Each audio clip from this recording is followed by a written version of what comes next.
আসসালামু আলাইকুম, সবাই কেমন আছেন? আশা করি অনেক অনেক ভালো আছেন। তো আজকে আমরা কোথায় চলে এলাম বলেন তো? আজকে আমরা চলে এলাম নীলা মার্কেট। তো নীলা মার্কেট আসলে আমাদের অনেকবার আসা পড়ে, কারণ বাসার পাশাপাশি, এজন্য অনেক অনেকবার আসা পড়ে। যখন মনে উঠে যে বিকেলবেলা একটু কোথাও বের হব, একটু ঘুরতে যাব, তখন নীলা মার্কেটের কথা মনে পড়ে। তো আর এখানে চলে আসি। এখানে কিন্তু অনেক অনেক জিনিস পাওয়া যায়, অনেক কসমেটিক মেয়েদের, তারপরে বিভিন্ন ধরনের খেলনা বাচ্চাদের, অনেক অনেক জিনিস পাওয়া যায় এখানে।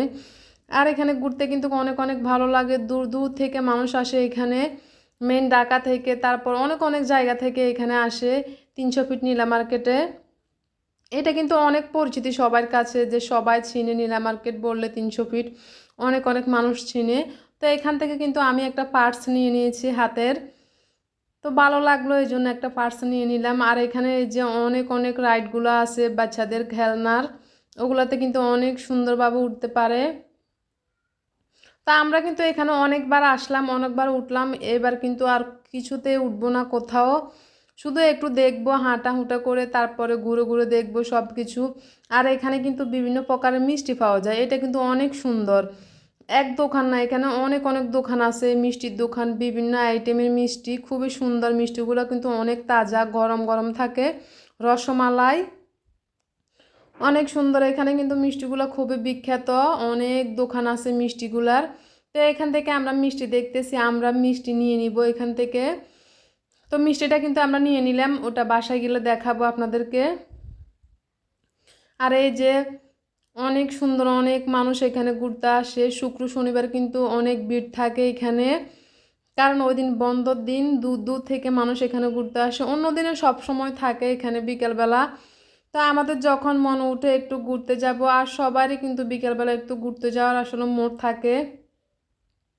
সব সময় তো সবাই বাসা থাকে, আসলে যখন মনে উঠে একটু বিকেলবেলা বের হব, তখন কিন্তু এই নীলা মার্কেটে অনেক মানুষ চলে আসে। তারপরে এটার পাশে কিন্তু আরেকটা জায়গা আছে নীলা মার্কেটের পাশে, ওটা হচ্ছে মইজউদ্দিন চত্বর, এই যে শহীদ মইজউদ্দিন চত্বর, এখানে একটা পার্ক আছে, গোল্ডেন পার্ক।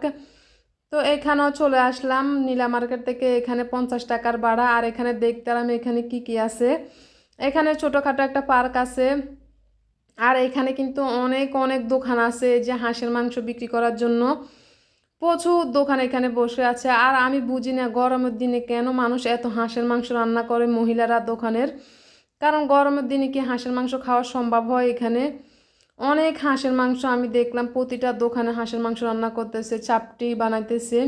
কিন্তু গরমের দিনে এটা সম্ভব না বাবা, আমরা তো এটা খাবোই না টোটালি। এখানে হাঁসের মাংস শীতকালে খাওয়া যায়, শীতকালে কিন্তু অনেক মানুষ আসে এখানে হাঁসের মাংস খাওয়ার জন্য, ওইটা সম্ভব। শীতকালে হাঁসের মাংস খেলে অনেক ভালো, কিংবা খেতেও মজা। গরমকালে কিন্তু এটা সম্ভব হয় না হাঁসের মাংস খাওয়ার জন্য, তো এটা আমি মনে করি গরমকালে একদম না খাওয়াই ভালো। এখানে কিন্তু হাঁসের মাংসের সাথে অনেক অনেক তেল ব্যবহার করে, তো এটা গরমকালে আসলে সহ্য হবে না, খুবই খারাপ আমি মনে করি। তো এই পার্কে এখন ঘোরাঘুরি করতেছি কিছুক্ষণ। এখানেও কিন্তু অনেক কিছু আছে, আর নীলা মার্কেট যেটা, ওটা ওখানেও অনেক কিছু আছে। তবে এখানে দেখতে এলাম যে মহিজউদ্দিন চত্বরে আসলে কি কি আছে, এটার নামও অনেকবার শুনলাম, এখানে আর আসিনি, প্রথম আসলাম। অনেকবার নীলা মার্কেটে যাওয়া পড়ে, তো নীলা মার্কেট থেকে এখানে 50 টাকার ভাড়া দিয়ে এসে দেখলাম কি এখানে অনেক দোকান আছে, হাঁসের মাংস রান্না করতেছে, চাপড়ি বানাতেছে, ফুচকা আছে, মানে এ ধরনের জিনিসগুলা। আর এখানে হচ্ছে গোল্ডেন পার্ক, ছোটোখাটো একটা পার্ক, এখানেও যে অনেক লোক আসে। তারপর এখন আমরা কিন্তু আবার নীলা মার্কেট চলে এলাম, ওইখান থেকে মহিজউদ্দিন চত্বর থেকে 50 টাকা ভাড়া দিয়ে। তো এখানে এসে দেখলাম কি, এই যে আমরা খাবার দেখতেছি, যে খাবো কিছু হোটেলে, কিন্তু এখানে যে অনেক রকমের কাঁকড়া, অনেক বড় বড় কাঁকড়াগুলা, কাঁকড়া মাছ, তারপরে অক্টোপাস, অক্টোপাস অনেক রকমের আছে, যে আমি কিন্তু এগুলো চিনি না, কিন্তু দেখতে আমার থেকে খুবই সুন্দর লাগতেছে, ভালো লাগতেছে। আর এত বড় বড় কাঁকড়া মনে হয় কখনো দেখিনি, দুই কালারের, কালারগুলো কিন্তু অনেক সুন্দর কালার দেখতে। এখানে মাছও আছে, কোরাল মাছ। তো এগুলা কিন্তু এক দোকান না, অনেক অনেক দোকানে এগুলো পাওয়া যায়, দেখতেও সুন্দর দেখা যায়।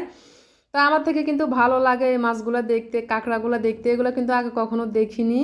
তা আমরা কিন্তু ঘুরে ফিরে দেখতেছি যে কি খাবো, এখানে কি পাওয়া যায়, আমরা খুঁজতেছি নান রুটি, তারপরে কিংবা গ্রিল হোক, তারপরে ছাপ হোক, যাই হোক, এগুলো খুঁজতেছি। কিন্তু এখানে কিন্তু এই খাবারগুলো না, এখানে যে দুপুরবেলা ভাত খাওয়ার জন্য শাক সবজি এখানে বিভিন্ন ধরনের শাকভাজি ভর্তা এগুলোই আছে, মাছ।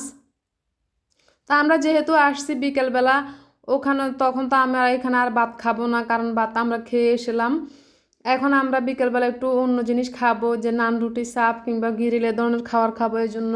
কিন্তু এখানে এ ধরনের খাবারগুলো নেই, এখন ঘুরে ফিরে আবার চলে যেতেছি, এখানে খাওয়া সম্ভব না। আরেকটা দোকানে আবার আসলাম, মানে দুই একটা দোকান আসলে ঘুরতেছি আমরা, যে জিনিসটা খুঁজতেছি চাপ নান রুটি এগুলা কিংবা গিরিল, কিন্তু এগুলা কোথাও এখানে নেই, এগুলা পাওয়া যায় না।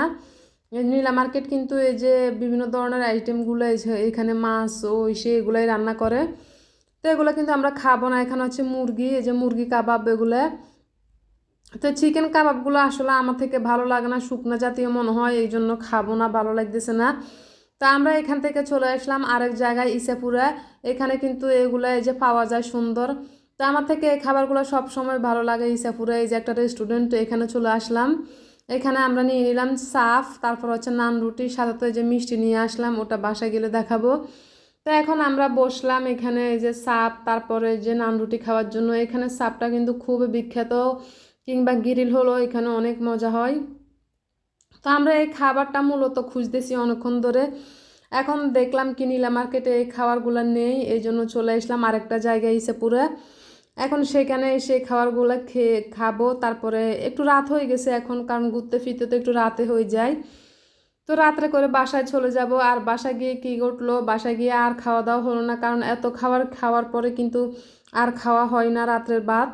তো এখন এই যে বাসায় চলে আসলাম, আর আমি যে পার্সটা নিলাম এই পার্স এই যে কেমন হয়েছে, আর সাথে এই যে নীলা মার্কেট থেকে মিষ্টি নিয়ে আসলাম লাল, তারপর হচ্ছে লাল মিষ্টি আর সাদা মিষ্টি দুইটা একসাথে নিয়ে আসলাম। তো এই মিষ্টিগুলো আসলে দেখবো এখন খেতে কেমন, তা একটা আমি নিয়ে নিচ্ছি, একটা খেয়ে দেখবো মিষ্টিগুলো কেমন। ওইখানে তো আর খাওয়া হয়নি, আর ওখান থেকে কখনো আমরা কিন্তু মিষ্টি নেওয়া হয়নি। তো আমি মোটামুটি খেয়ে দেখলাম অনেক ভালো, খুবই তাজা গরম গরম মিষ্টিগুলো, এই জন্য খুবই ভালো লাগলো। তো সবাই ভালো থাকেন, আজকের মতো এখানেই শেষ, আল্লাহ হাফেজ।